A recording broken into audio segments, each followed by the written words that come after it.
From Badger's Drift, it's the IGN Digigods. Please welcome two men who walk their dogs every day while wearing barbers, but still haven't found a dead body. Wade Major and Mark Kaiser.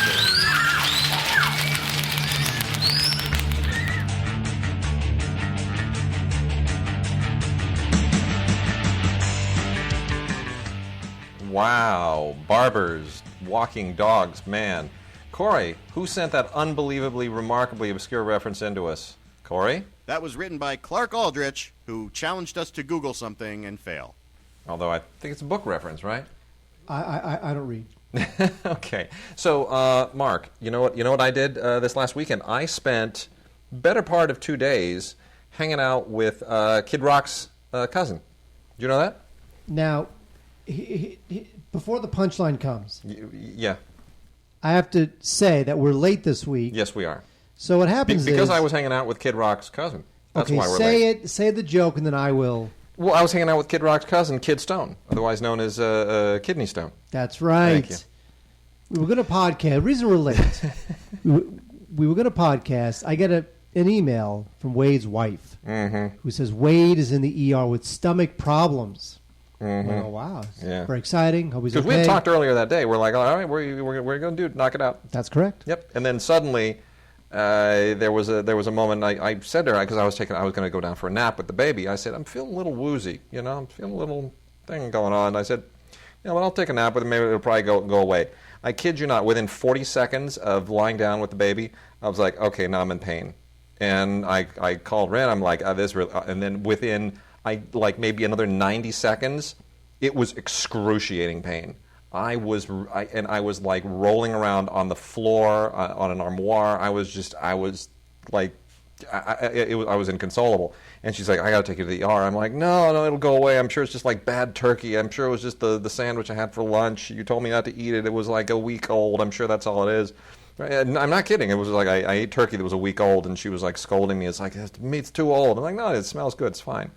And next thing you know, I'm like sitting around the emergency room, and it takes forever at the emergency room, even a good emergency room, right? Because they've got to do all their paperwork and open up a bed or whatever. Then there are these trauma cases coming in. There's like a guy who's like stark raving mad, and he's screaming and he's punching things. It's great. It was like an episode of ER. And sure enough, finally get all drugged up and get a CAT scan and the whole deal, and they tell me you got a kidney stone. This is a little one, though. I was like, a little one with huge pain. This is excruciating. How do people even stand this? Well, it's a very small tube that your urine goes through. Good grief. Now, hang on for a second. Now, can't they... first of all, I have a tip. Yes. For getting faster service at the emergency room. But before... Tell them that you have plague? No, close. Okay. But before I tell you what that secret is, and I read about this secret, subsequently used this secret, and it works. So what happens? So can't they give you? Can't they take lasers and break it up or something? Well, the really big ones they can break up with like sonic waves. They shatter them, but mine wasn't big enough. So why couldn't they shatter and just make it smaller than it already was? Because it's about as small as you can make it with sonic waves. Got it. I had one of the tiny ones, so I can't even imagine what the big ones are like when people it's horrible. It's the worst thing ever. But it may not be just one little thing. It could be a couple of little pebbles. It's almost always one little thing. One little thing. And it's like a grain of sand when you see it. You're like, that? Really? It's the worst. It's funny because I remember years ago when my appendix ruptured and I went to the hospital and they thought that may have been a thing too for me. So because the pain when my appendix rupture was horrible. Yeah, this was the same general area. So and they threatened me by saying they took the 17 pieces of my appendix out and stitched me up. And then in the hospital, I was in the hospital for like a week, whatever it was. Man. And then they said, if you don't pee by tomorrow, we're going to stick a tube up there to make you pee. Mm-hmm. And me and my penis had a very serious conversation. And I said, let me tell you something. You better make this happen because we will both be unhappy for the rest of our lives. And my member, my Jewish member, it complied. Good. Anyway, here's the thing. They gave me morphine. Let me just tell you, they gave me morphine. Well, you don't you've never taken a drug ever. No, nothing. They gave me morphine, didn't touch it. I was like, I'm an addict. Give me something else. And so then they gave me Dilaudid, and that took about 15 minutes and totally did the trick. So did you not take So the morphine because you No, they gave me morphine. Oh, they gave you morphine. They gave me. It didn't do anything. Nothing. I didn't touch it. Okay. Not even a buzz. I was like, that was like a shot glass of water. Give me something else. And they gave you Dilaudid. And that was good. Oh yeah. Oh now, yeah. Was it good in the sense that if you didn't take it, you would have been in horrible pain, or like it really helped? Like no, it made the pain go away. Wow. But it took about 15 minutes. It was like dropping from like the pain scale 9, 8, 7. Dilaudid. Dilaudid. I don't know how you spell it. Sounds like a character from Star Trek: The Next Generation. Speaking of, I didn't tell you my secret. Oh yeah, sorry, your secret, the emergency room secret. Go, and then I got a couple other stories. Hydromorphone. It's probably it's some sort of form of morphine. Hydromorphone. Yes. Treats moderate to severe chronic pain. This medicine is a narcotic. Mm-hmm. Analgesic. Wow. Now, the way that you get faster treatment at the emergency room is to tell them that you're having chest pains, because they'll think you're having a heart attack. Okay. And they will treat you immediately. I see. And That's then when I get in there and I go, you know what? It's not actually my chest anymore. It's actually down here in my abdomen. Let them check your chest. And you know what? That's what I did. I went to the emergency room for something I can't remember, and then I had heard that, and I went in and I said, I'm having chest pains. It wouldn't have worked with me. You should have seen me in the emergency room waiting room. I was moaning. I was lying down on chairs. I was a sight. Just say chest pains. I'm sure I was making everyone really uncomfortable. Chest pains. Yeah. Done. Anyway, also today, as you probably know, I got an early peek at Dawn of the Planet of the Apes. Okay, first of all, that's not fair. I know. Because you promised to take me to the cast and crew screening. No, I said maybe if it's I can't. No, you said. You Really? said you would go to the cast and crew screening the day before it opens, and I said. Well, I can't go to the actual screening because it's too early. I got to get the baby to bed. But I'll be going to the reception afterwards. Okay, so here's what's going to happen. Yeah. Before you tell us what you thought of the movie, yeah, I want to maybe build up some drama. Yeah. I'm going to see the movie Tuesday, a week from, whatever, 2 days ago, and then I'm going to meet you at Fox. Right on. And then you're gonna take. I'll be your plus one. Yeah. And you will take me so I can eat all the free food. Hopefully, like ape-shaped cookies or whatever they have. Monkey juice. Whatever. Bananas. I don't know what they're gonna have. Sure. And I'm gonna eat my brains out. Okay. Okay. So, do you agree to do that? Sure. Seriously. Yeah. So your wife's not gonna go. No. Your baby's not gonna go. No. Mark Sanders is not gonna go. No, he's going, but he got his own invitation. Oh, because of course. Because they grew up together, you know. Exactly. Okay. Look, he and Matt go back to elementary school. I only go to high school with both of them, so you know. Okay, fine. That's the deal. Okay, so you're saying here in front of God and our listeners, Ryan Burke will probably be there. Really? Yeah. That you will walk up to him and go, "Don't screw up Star Wars." Thanks, sweet dwarf. Why did you hurt Harrison Ford? What did you do to him? Can you imagine? Seriously. So they have to rewrite that thing. Isn't that hysterical? No, honestly, and you know what? Freaking Bob Iger. Rewrite the thing. Why rewrite it? Amputate his damn leg and CGI it in after the fact. You realize they do that stuff. Harrison Ford was going to Han Solo. Reportedly was like the major character, and it was pretty much his film. Yeah, it was his film, and whoever the younger one was, that was going to become like the new younger Luke Skywalker. Whatever. Of this generation. Yada yada. Now, supposedly, they're rewriting. What's his name from the Coen Brothers film? Isaacs. Yeah, Jason Isaacs. They're beefing up Jason Isaacs' part. Jason Isaacs. They're beefing up his part. And now Han Solo is going to be in it less because Ford's not available for like 8 weeks. You know what? And they begged Disney to move the release date back.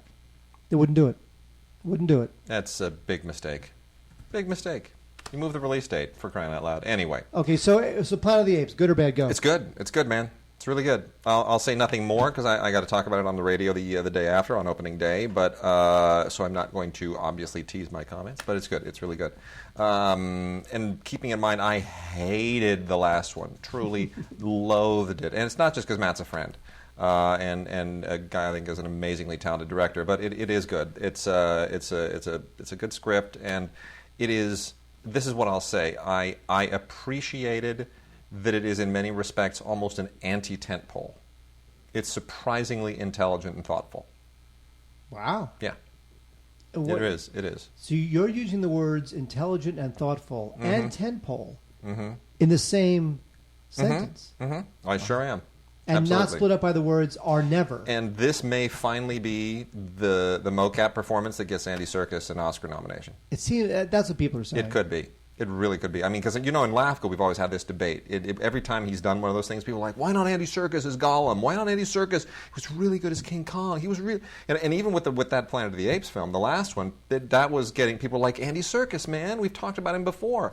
And he never got over the hump. There were always some people like, yeah, it's mocap and who knows, yada, yada. But here, it's very much a performance. And yes, it's mocap, but it's his eyes, it's his body, it's his voice. It's he nails it. He nails it. I mean, it's a powerful performance. And Matt's gonna. This is it for Matt. He's off and running.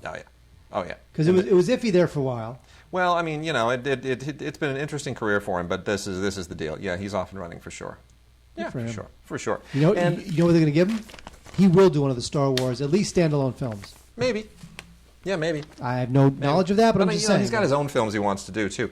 We need to talk just for a second before we waste too much more time on all this stuff. The big Criterion thing, which we haven't talked about. The fact that Criterion is no longer doing the combo sets, the DVD and the Blu-ray I thought you meant editions. the Barnes & Noble sale. No, which is on again. It is going on. But, a lot of people have been weighing in on this, on the Criterion thing, and everybody's like, what the hell? I mean, we had a good thread going on the Facebook page, and my feeling is like, who are these people who are such cinephiles that they buy Criterion, but they can't be bothered to spend money on a Blu-ray? It's like, who are you people? You really exist? There are people that's like, I love movies, but I'm not ever going to upgrade to HD. Who is this person who resents having to buy a Blu-ray? I don't understand. Well, okay, look, 18 months ago I would have said that's not fair because Blu-rays are expensive, and but nowadays you can get a Blu-ray player for $50. The Blu-ray players are in your PlayStation 3. I just don't get it. So anyway, I got hold of the people at Criterion, and I said, look, got two questions for you. What's the deal here? Who are these people? I mean, is this really what it appears? Can you give me any more details? And then I also said, what happened to the Eclipse line? Because there were like 4 Eclipse titles every couple of months, a couple of years ago. There were a few last year. There have been like none this year, maybe one. And it's almost like it's slowed to a trickle. So I said, what's the deal? And they wrote me back and said, the statement on the move away from dual format says it all. There is no other reason behind the decision. There are still many people for whom DVD is the choice. Eclipse is still alive and well, more titles to come. So that's good news. Eclipse is still alive and well, more titles to come. But they're not saying any more about the DVD Blu-ray thing. And then another interesting development that I wanted to share with listeners.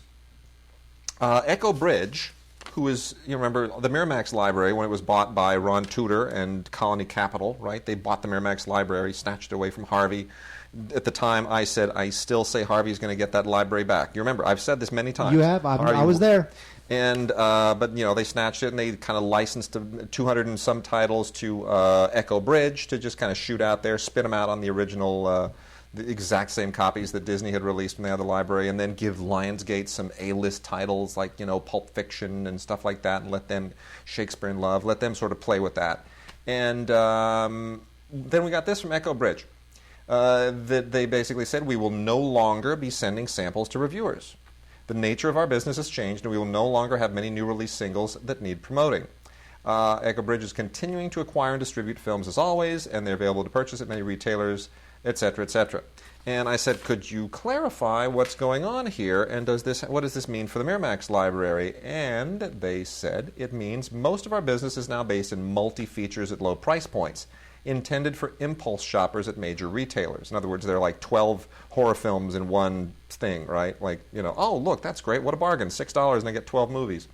We rely more on someone picking up a $5 collection than on the press surrounding one of our rare single releases. I'm not at liberty to comment on the Miramax deal.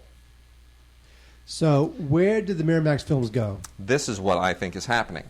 Ron Tudor exited that deal not long ago. Ron Tudor sold his entire... he was the big guy, the big shaker in that whole thing. And he sold his investment in the Miramax library so that now Colony Capital and that, Steve, whoever the guy is that runs Colony Capital, is basically the guy who runs the whole operation now. And ever since that happened last year, suddenly the Miramax releases slowed to a trickle and then a stop. No Miramax titles have come out in months from anybody, really. None of the Miramax library. I think that they are having talks. I don't think they were ever able to exploit those titles to their satisfaction. I think they feel like their investment in the Miramax library waned, was not to the satisfaction of the investors in Colony Capital, and they are now looking for a way to merge with Weinstein. That's my prediction. I think Colony Capital is talking to Harvey Weinstein and trying to figure out a way to make the Weinstein Company and Miramax once again one company. And in exchange, those guys at Colony Capital will get an interest in the Weinstein Company, and Weinstein Company will once again control the library of films that Harvey loves so much, and he'll be able to exploit the hell out of it and generate all kinds of, who knows what. Well, that's the thing with Tudor. I mean, these guys and Colony That's my Capital, prediction. I guarantee you that's what's going on right now. But here's the thing, though. Why would Tudor and Colony Capital even buy the Miramax library, knowing that, DVD is waning, Blu-ray? Because I think they thought that they really could exploit the hell out of it. But they have no. I know. They have no history, no knowledge, no experience in exploiting movie titles. That's not what Ron Tudor does. I know. It's not what Colony Capital does. I realize It's what that. Harvey does. Exactly. So that said, let's talk about some new movies real quickly.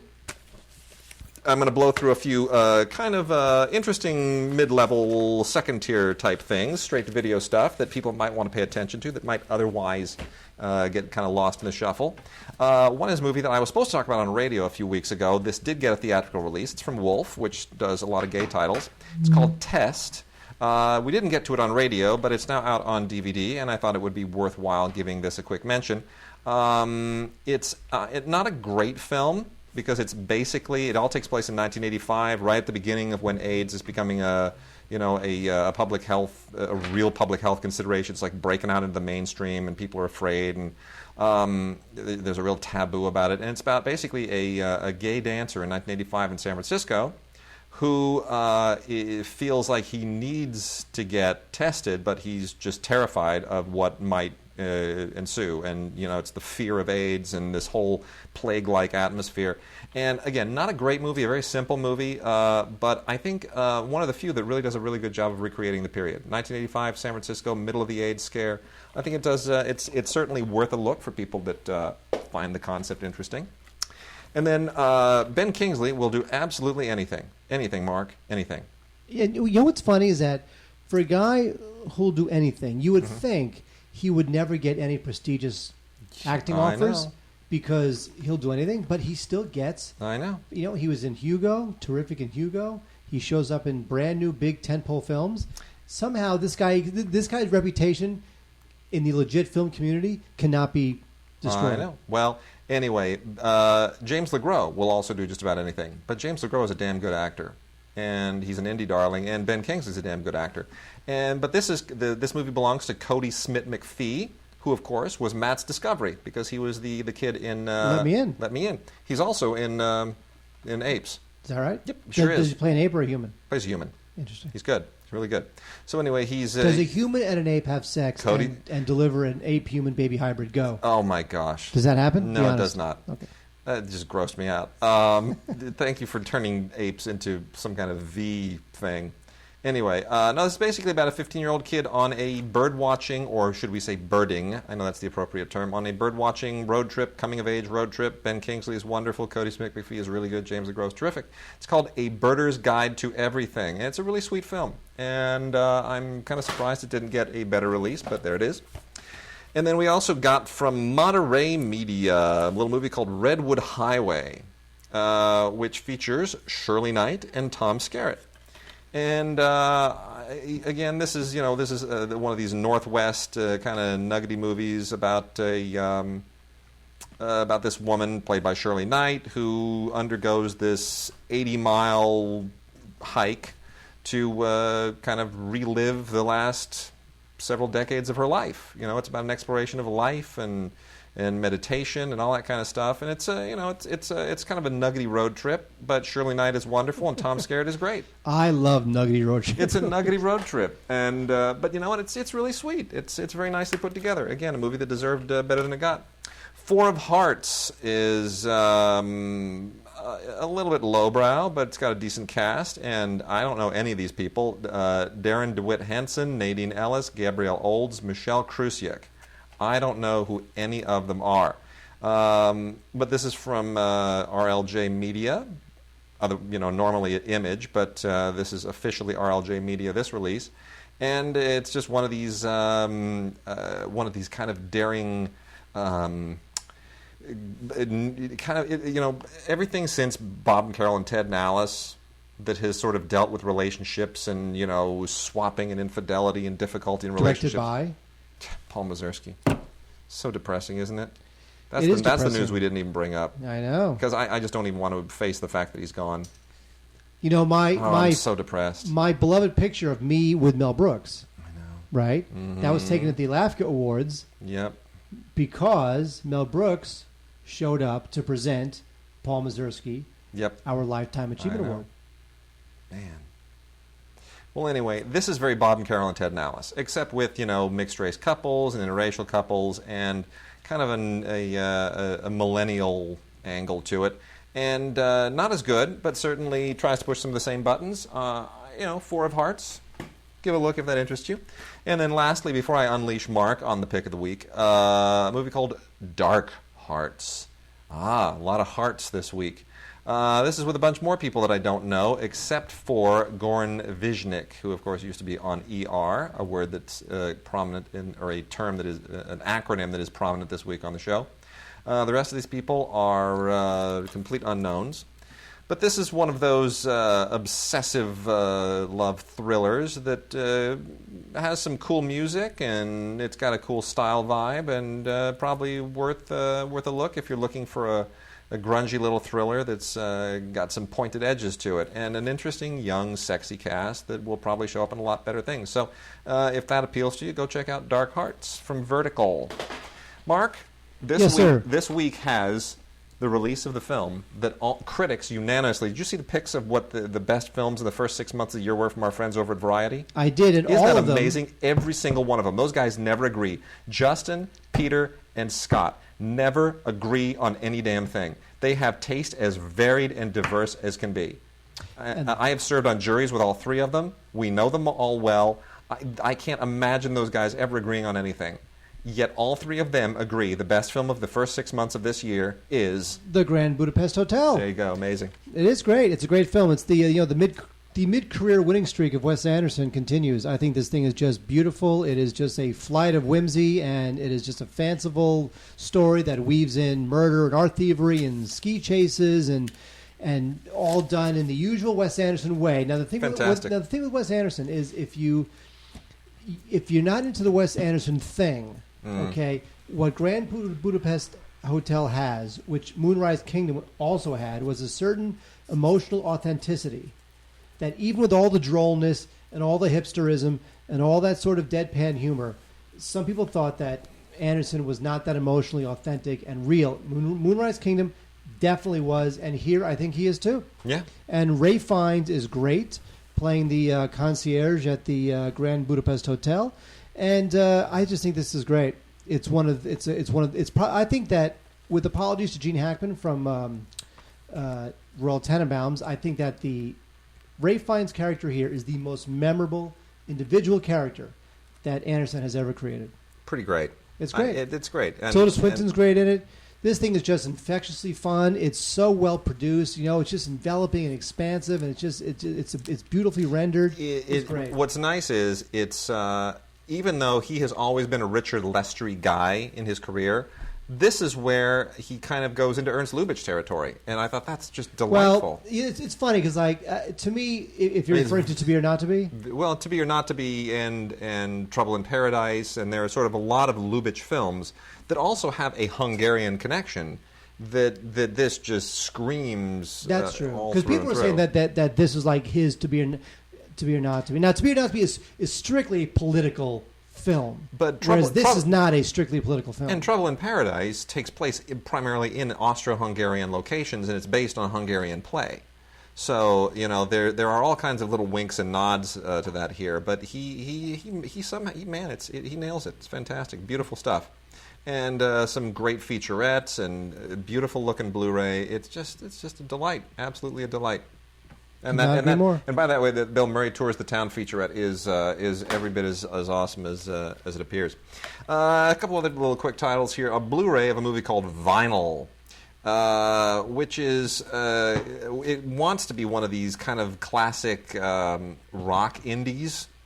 I guess it's not really School of Rock. It's not really high fidelity, but it sort of wants to find its place in there somewhere. Basically, this guy Phil Daniels, who I've never seen before, he's like he and a bunch of buddies had this band, and they want to do kind of a That Thing You Do single, right? They want to come up with that one hit that just nails it, and they come up with this plan to do it that's allegedly based in fact, and I find it very hard to believe because it's like this famous hoax that took place about 10 years ago. But it's not boring. It's just a little bit of a stretch. So I think if you're younger, if you're probably the target age group of this, if you're a millennial, people who I loathe with a passion, I guess you'll probably respond to it, but not exactly my type of deal, but I didn't hate it. And then Benicio del Toro and Mathieu Amalric are both fantastic in Jimmy P, Psychotherapy of a Plains Indian. This was in competition at Cannes and also at the New York Film Festival. This is by the great French director Arnaud Desplechin, and never got a proper theatrical release here, which is totally weird to me. It got picked up by IFC. They did nothing with it, and they're now just kind of blowing it out on DVD. And it's too bad because it's really good. Benicio del Toro, terrific performance. Mathieu Amalric, a great performance. And it's an Arnaud Desplechin film that's in English, for crying out loud. Anyway, the story here, as it goes, is that there's this Native American played by Benicio del Toro who appears to have some kind of post-traumatic stress syndrome thing. They say that he's schizophrenic when he goes into, and this is all at the end of World War II, right? It's a World War II thing. And anyway, it's about how he goes through this medical process, and what it leads to, and of course a lot of it is based on the relationship that he has with Mathieu Amalric, who is one of the researchers here, and it's really interesting. It's very interesting. It's just it's very intellectual, and it's got a lot of deep, rich kind of issues that deal with history and ethnicity and all that, and it might have been just too tough for them to market. But I say Jimmy P. Psychotherapy of a Plains Indian by Arnaud Desplechin. Benicio del Toro and Mathieu Amalric. Definitely check it out. Oh, hi, Wade. Okay, How to Train Your Dragon has been out on Blu-ray a couple times. So is there a reason to buy the brand new spanking release of How to Train Your Dragon? Well, yeah, because the sequel just came out, and you need to have a brand new version of the original to go with to watch with the sequel. Right? I disagree. Okay. I think if you have any previous iteration of How to Train Your Dragon, which, by the way, is terrific. It was a surprisingly good animated film. Everyone likes it more than I do, but that's okay. There's no reason to buy this. But it does have a Blu-ray. It has the DVD on another disc. And there you go. I would pass, because if you already have it, pass. If you don't have it, you might as well. But what I'm saying is, if you have it, pass. Yeah, okay. Bad Grandpa, 0.5. Now, this is the unrated version of the Johnny Knoxville film. Now, I don't like Jackass. I never liked Jackass. I don't like seeing people humiliated. That's my thing is, I don't like seeing people humiliated. It's not my thing. However, I will say that in Bad Grandpa, which is, about 90 minutes, whatever it is, 86 minutes, I got to say, some of it, funny. Put it out there. Okay. Some of it funny. Okay. It's a funny movie. They'll surprise you. Whoever did the makeup on the Bad Grandpa character Johnny Knoxville plays did a great job. I'm telling you. Yeah. Now, a lot of it is cheap, a lot of it is crude, and a lot of it is cruel, and blah, blah, blah. But I have to say that, you know what? Some of this is the comedy of surprise, where suddenly he'll just fly through a window and you're just completely flabbergasted, and that's funny and well done. So it's cute. It's a funny little diversion. Let me put it that way. So this is a 0.5. This also includes a roundtable interview with the filmmakers, some deleted scenes, a couple outtakes. So good rental, Bad Grandpa, 0.5. All right. A really unfortunate turn in the uneven career of Elizabeth Banks, who I like a lot, who I do think is a good actress, but she's just not a star, and she needs to stop trying to anchor movies. Man, Walk of Shame is a real big dud. This is a Blu-ray ultraviolet combo set, and here's the deal. Elizabeth Banks is a news anchor here in Los Angeles. She goes in for an interview, for a job interview, totally bonks it, decides she's just going to self-medicate by having a completely unhinged night, and she throws on this skin-tight, hot little yellow dress number, and wakes up. It's kind of like The Hangover, right? It's like, what the hell did I do last night? She's in some bed. She doesn't know how she got there. And then finds out from her agent, you got the job, but you got to be in for the interview at 5 a.m. Oh, no, she's got to get across town in this yellow dress, and, oh, the things that happened to her. And then it's just like a bunch of crap, and she's wearing a yellow dress, and it's not funny. The only thing that's apparently funny is like, look, she's still wearing the yellow dress, and it's really tight, and it makes it hard to whatever. So horrible. The question is, horrible. To get to that place, oh my gosh, it's horrible. Did she sleep with a man named Mark Kaiser? No. No? No. I don't want to see it then. Okay. That's the movie I want to see. I'll bet you do. I will bet you do.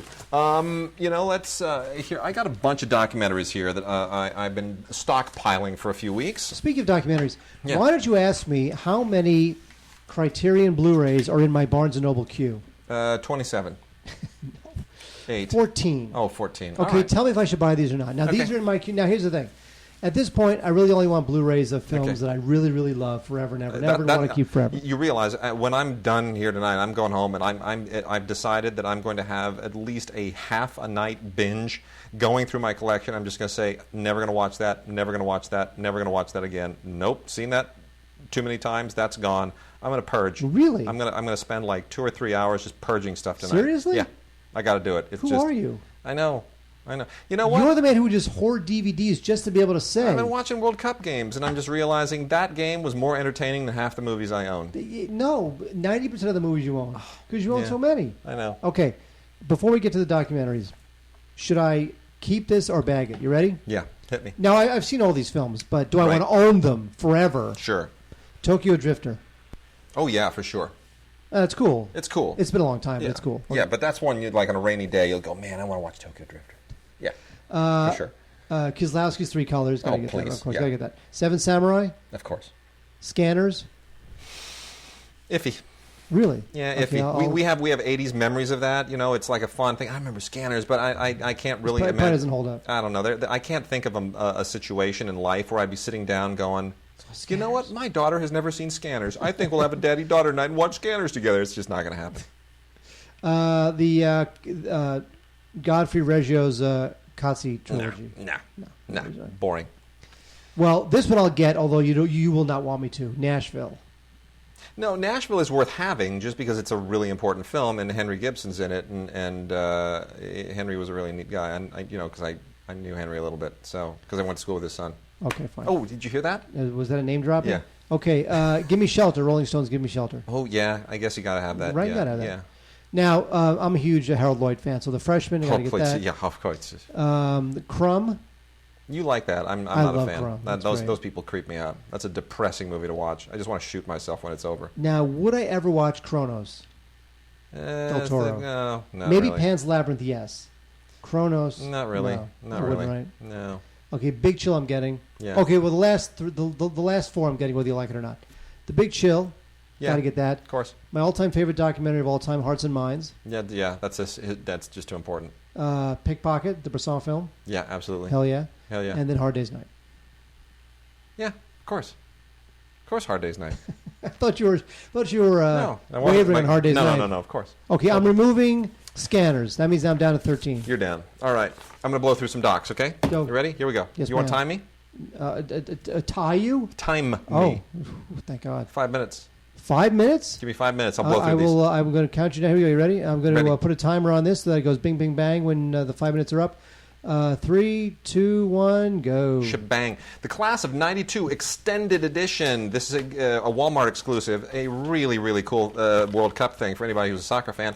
This revisits the Manchester United soccer players from 1992 who were just the dudes, man. They just nailed it. They were amazing. And, of course, David Beckham is the one that everybody knows. But if you're a soccer fan, you also get Ryan Giggs and Gary Neville and Phil Neville. It's a cool doc. It's good for soccer soccer people. Nobody else will be even remotely interested. A little thing called Driven, from wheelchair to race car, and that tells you everything you need to know about this. This is about this guy Mike Bauer, who was paralyzed in a motorcycle accident, and about he and how this rehabilitative neurosurgeon basically rebuilt his life as a race car driver. An amazing story, totally touching, and will bring some tears to your eyes. Oscar nominated The Missing Picture by the amazing Cambodian director Riti Pan. This is his ongoing attack against the Khmer Rouge and what they did to his country, and it didn't win the Oscar, but it just as well might have. It's a fascinating kind of a reimagining of his childhood with these clay figures. It's just brutal and powerful and incredibly fascinating, and it comes with both the English and the French narration. It is, if you have any passion for what happened in Cambodia during the Killing Fields era, it's brutal. I got a couple of terrific titles from Sisu, who releases Jewish-themed titles. One is Jews of Iran, which is the entire history of Persian Jews and basically who they are today and where they are, what their life is like today after so many years, and why you think there are Jews in Iran. An incredible history and an incredible culture. So absolutely, that is a fascinating doc.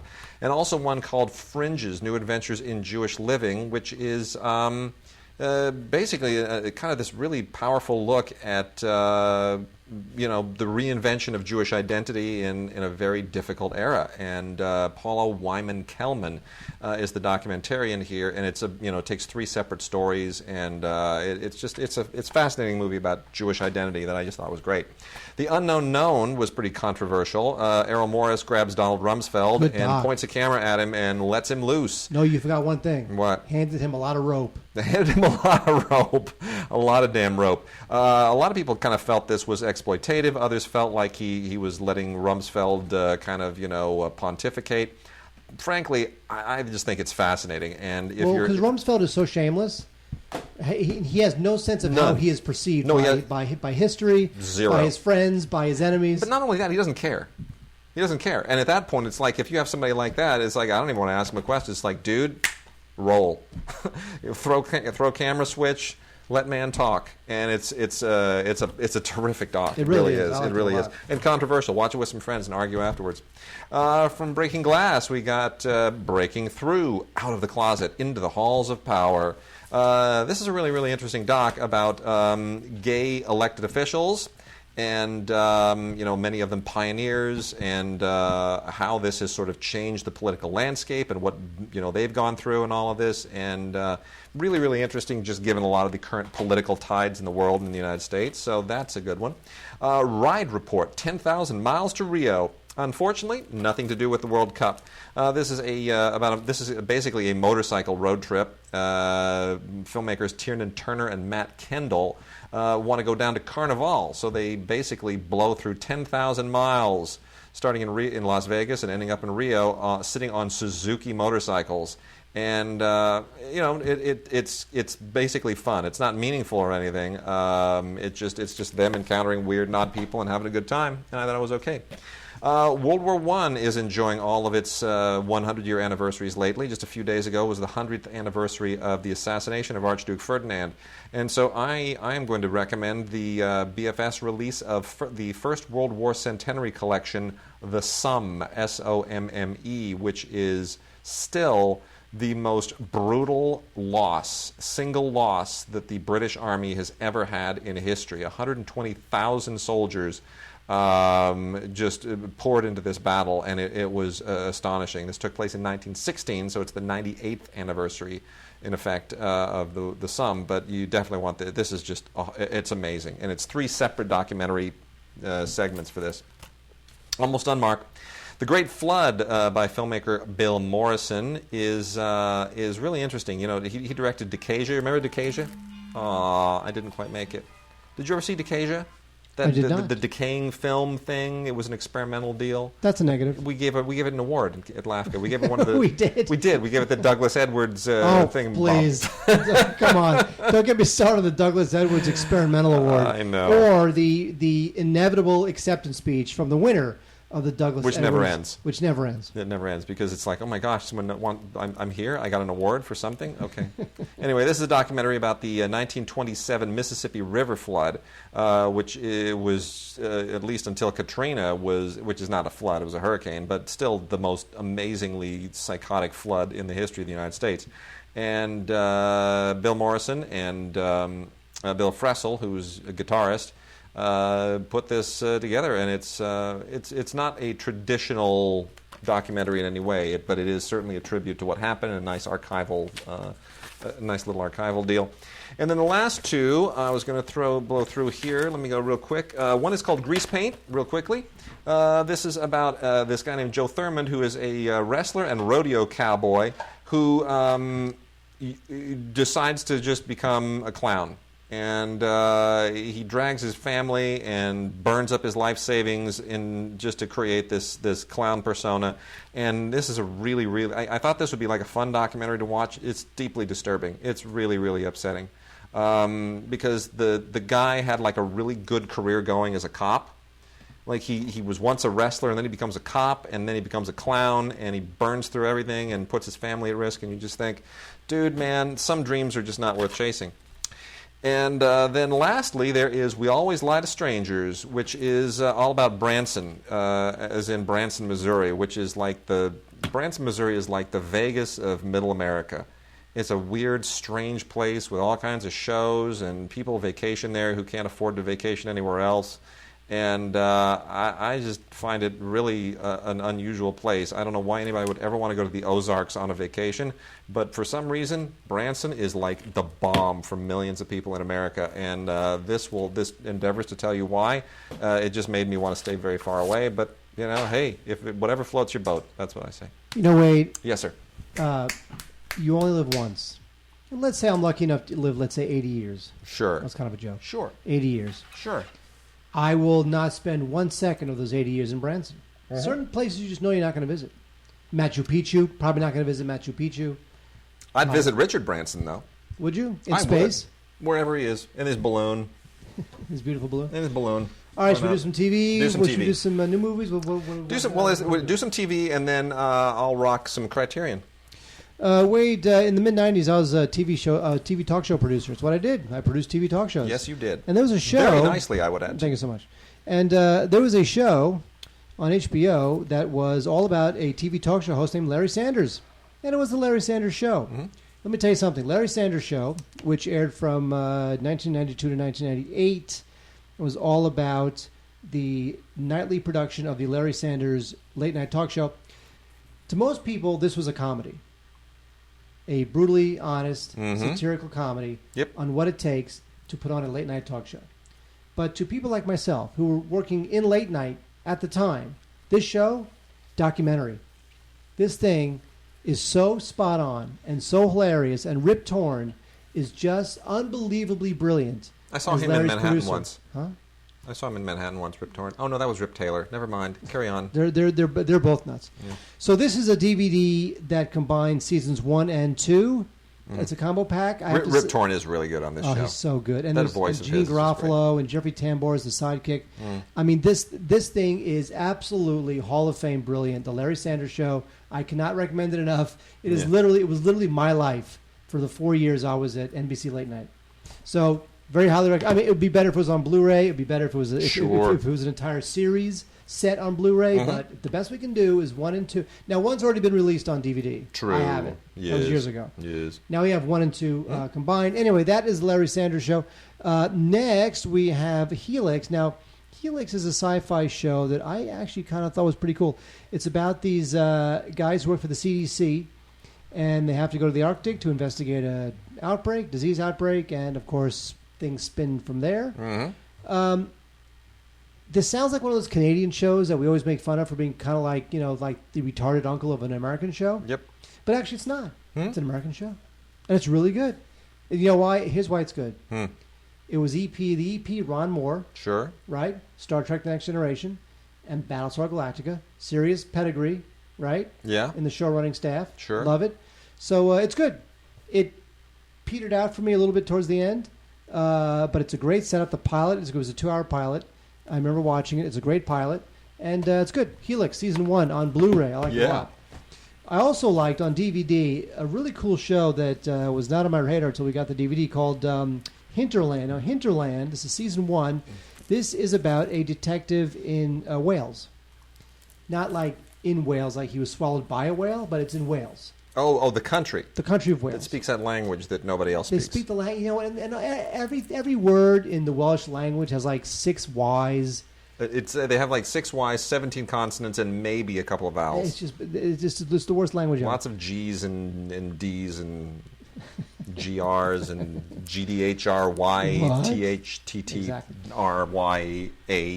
THTTRYAGH. Keep going. Anyway, I liked it a lot. It's got a great sense of place. Mm-hmm. I find that area of the world fascinating. It's very dark, not true detective type dark, but it's still very dark, and it's great.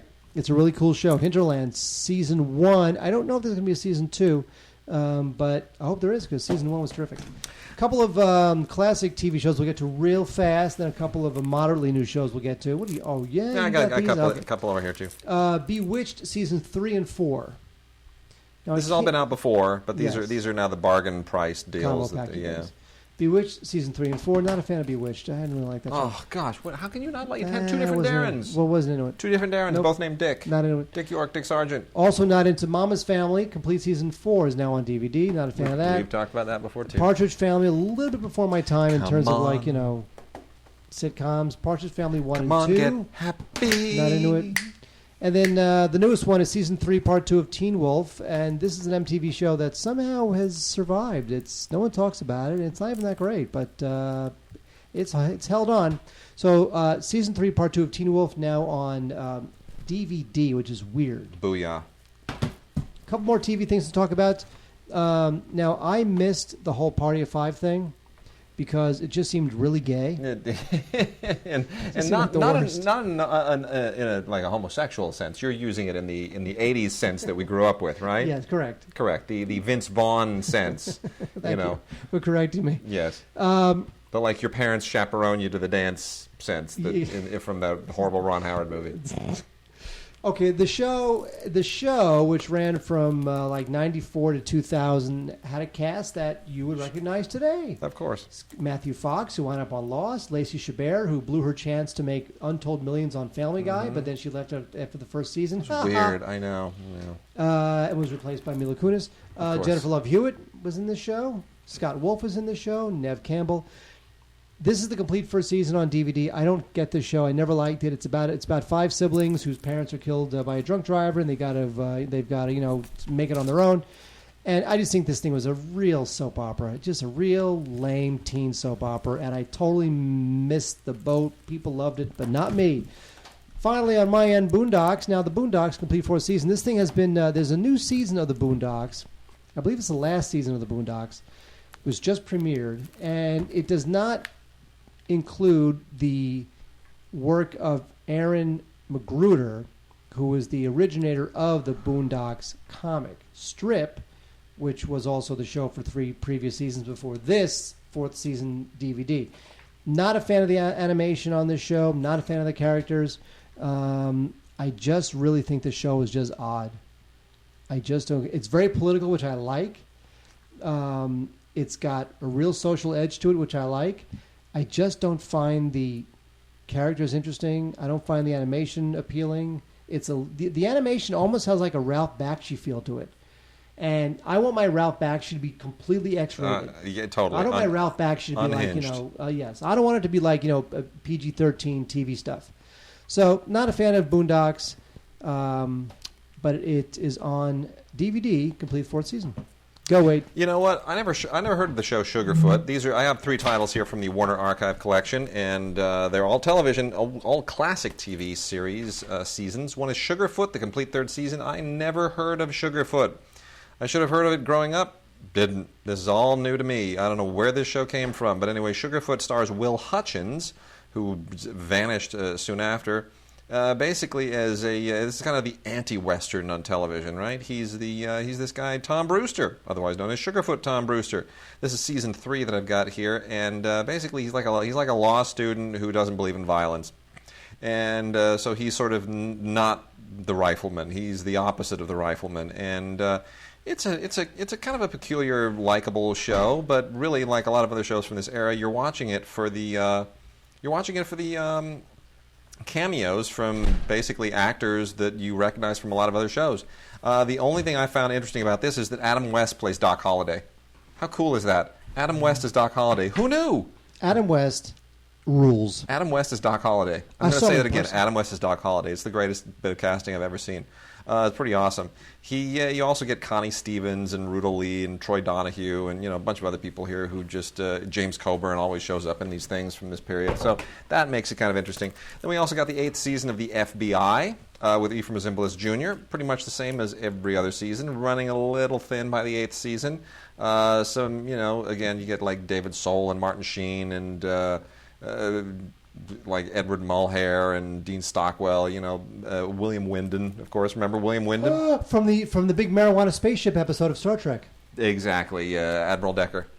We've got to kill it! Dr. Kildare, the complete 3rd season, comes in a kind of a 2-volume set, part 1 and part 2, which is unbelievably annoying, but Richard Chamberlain still quite the fetching doctor. This was a big deal at the time. Well, they made Dr. Kildare movies, of course, that he was not in. Now. But, huh? Richard Chamberlain, he's still handsome now. He's still handsome. handsome. Have you seen him like on shows and whatnot? It's infuriating. It's like, dude, it's the age. Would you please? Already? Don't look younger. He's had work done. I know. So anyway, that's all out there. Mark, we got us some criterions here. So Louis Feuillade, who was a big deal in the silent era in France, made a thing in 1916 called, we pronounce it here as Judex, whatever you want to call it. And it was kind of a really cool cult, highly stylized cult crime thing in 1916. And in 1963, Georges Franju, who of course was his own kind of crazy stylist with Eyes Without a Face and a whole bunch of other cool movies, decided he was going to redo it. So he did. And it's great. It's every bit as cool as the original Louis Feuillade. It is only 97 minutes long, and it comes with tons and tons of really, really cool extras on here. A 50-minute doc on Georges Franju's career. Got a couple of short films by Franju. You've got a thing on Georges Méliès. Whole lot of just really, really great stuff all about the movie and about the French film industry at the time. It's just really good. So that's a great criterion. Mark, of course, has Hearts and Minds, the Blu-ray in his queue. This is the Blu-ray DVD. You could give me that. Hell no. What? Hell no, bro. You'd save me $20. Dude, I haven't watched this in ages. I'm dying to see this again and just kind of soak it in, I love this movie. Yeah. So Hearts and Minds is out in a Blu-ray DVD dual set. This is one I have only watched a couple of the extras on so far. I'm going to saturate myself with the movie. The movie is amazing. I mean, it's just phenomenal. The extras here that are really cool include a whole bunch of unused footage that really could have been used just to make almost an entirely different movie. It's just really, really outstanding stuff.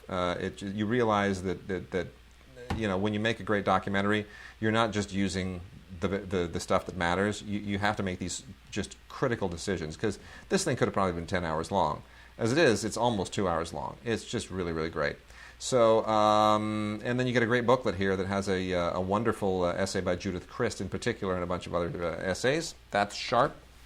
And then cover to cover, I watched every single solitary thing on Picnic at Hanging Rock.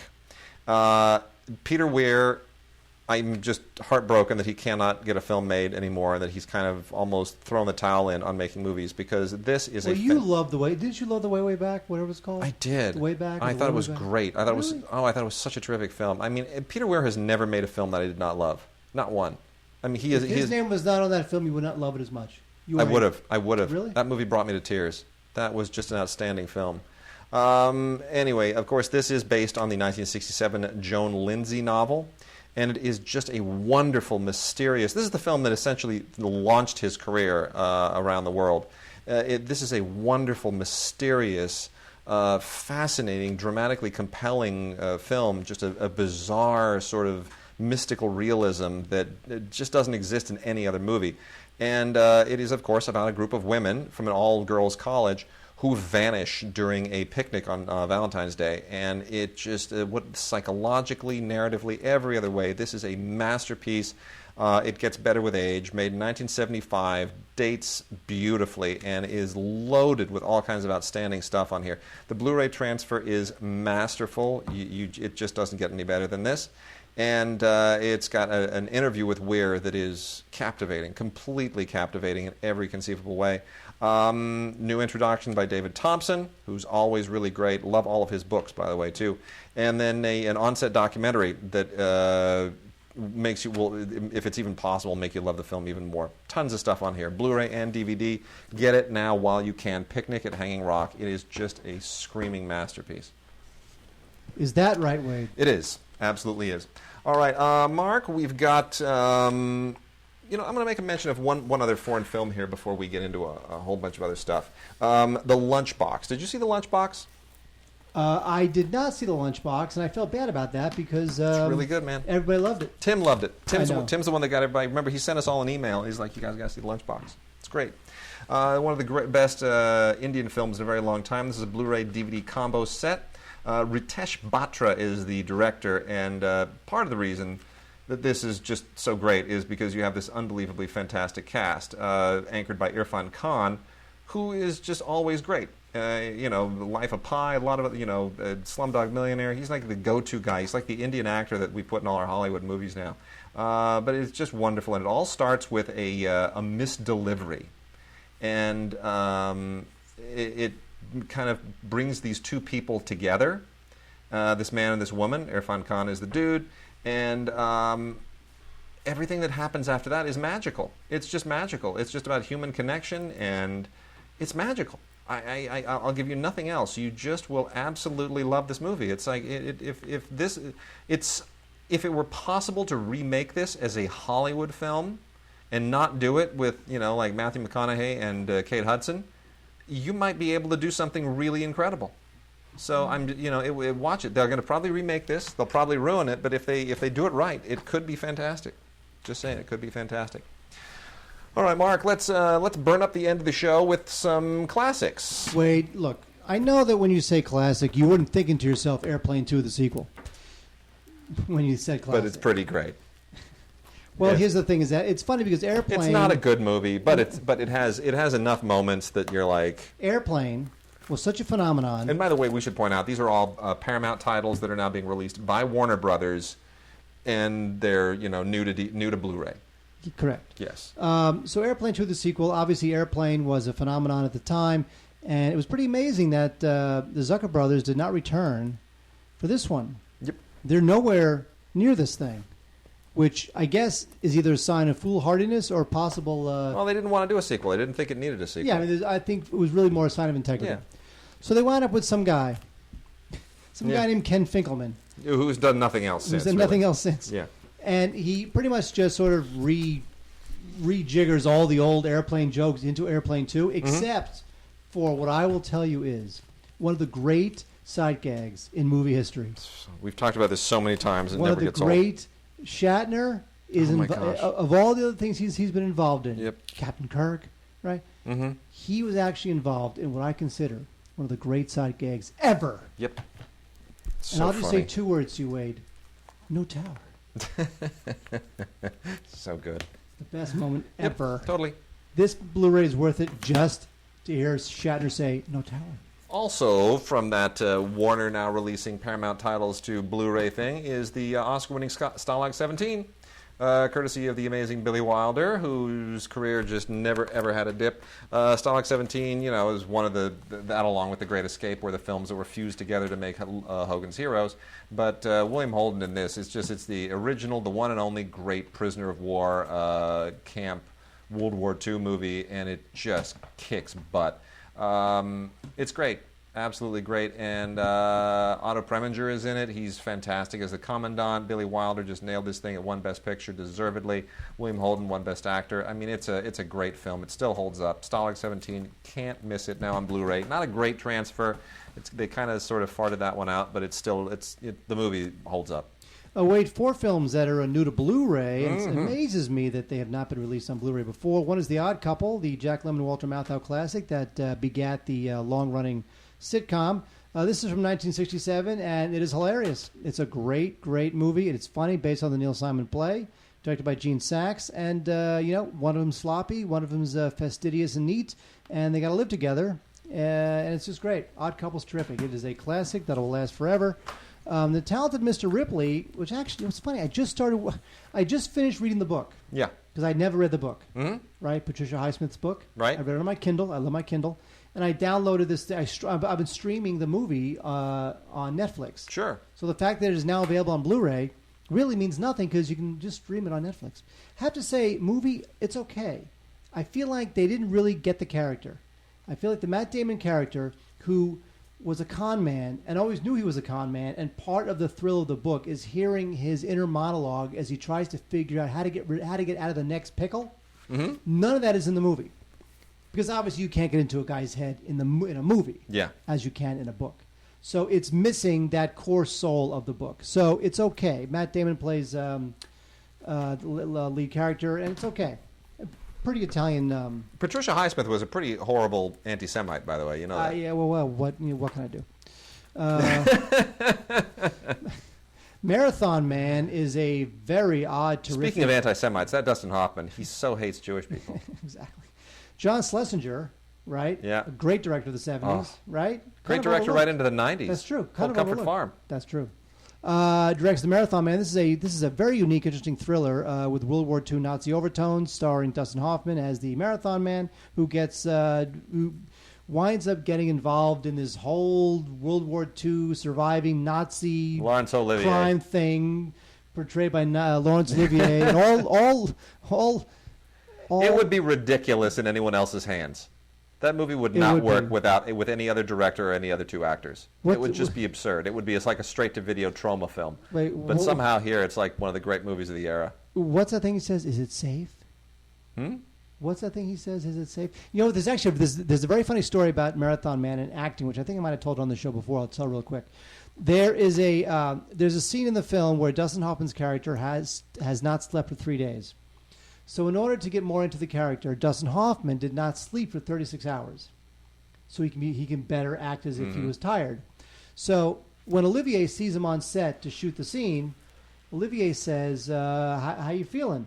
And Hoffman says, I haven't slept for 36 hours because my character hasn't slept for 3 days. I love this story. And Olivier says, my boy, you haven't slept for 36 hours? Just act. Why not just act? Because that's what Olivier would do. But Hoffman, who's from the method school, he has to stay up for a day and a half to get into character. Anyway, that's Marathon Man. Also, very highly recommended. I do like this film a lot. El Dorado. This is the pretty great, unbelievable pairing of John Wayne, Robert Mitchum. Yep. I mean, come on, folks. Unbelievable, right? Totally. This, by the way, was written by Lee Brackett. I know. And Lee Brackett. Speaking of Billy Wilder. And Lee Brackett was, Billy Wilder's, partner. Anyway, so El Dorado is one of the great westerns. I liked it a lot. By the way, for those who care, Lee Brackett not only wrote great Billy Wilder films, great western films, including El Dorado, and also wrote The Long Goodbye, the great Robert Altman film. She also co-wrote, in a sense, although I don't think any of her contributions to the script made the final film, Empire Strikes Back. Yep. There you go. So what I'm saying is that before you dismiss El Dorado as like some old fogey western, it's good. No, it's good. So we also have the Ultimate Gangsters collection, Contemporary, from this is Volume 2. And I gotta say, even though I love the other Ultimate Gangsters collection releases from Warner Brothers, I'm a little iffy on this one, and I'll tell you why. Here are the films that are on this. This is a Blu-ray set, and you get The Town by Ben Affleck, Internal Affairs with Richard Gere, Black Rain, the Ridley Scott film, of course, with Michael Douglas, and Once Upon a Time in America, the Sergio Leone film. Now, here's why I'm not keen on this. Are these all good films? Well, The Town is fine. Could have been better. Internal Affairs is not very good. Black Rain, I think, is terrific, but not everybody likes it. Once Upon a Time in America is a masterpiece.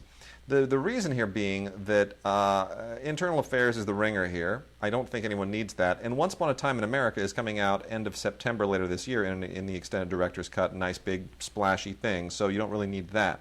So you would be getting this for Black Rain and The Town, and I'm not sure everybody really feels like it's worth picking up this whole thing just for those two movies. You'd be better off just picking up Black Rain and then maybe renting The Town. So I have a hard time really recommending this, but I guess if you're an Internal Affairs nut, then maybe it's worth it, but otherwise I would skip.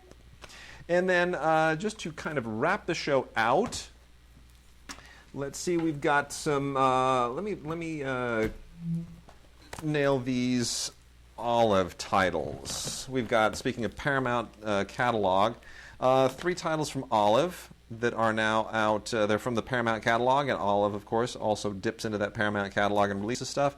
And they've got some good ones here. One in particular, Operation Petticoat, the great Blake Edwards comedy with Tony Curtis and Cary Grant, which is still a wonderful film, politically incorrect like nobody's business. I mean, it's women on a submarine. I mean, it's like as it was kind of 50s era sexist as it comes. But I'll tell you, it's still terrific, and I enjoy it as long as you can kind of put your political correctness away and just enjoy it in all the kind of Blake Edwards cheesiness for which it was intended.